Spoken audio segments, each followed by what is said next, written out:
Hey guys and welcome. Today we show you a way how to exchange crypto such as Bitcoin or Tether to your bank account. The link of the exchange service can be found in the description. There are a lot of options such as bank transfer, Skrill, Payoneer or PayPal and more.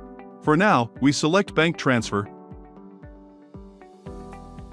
Enter your details where you want to receive the funds. In our case we enter the IBAN code. Now you have to add a contact email for support.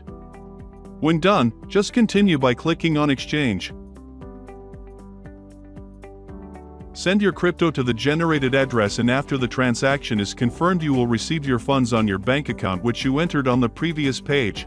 After the confirmed transaction you will have the balance added to your bank account.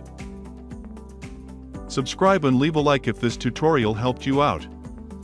Thanks for watching and have a good day.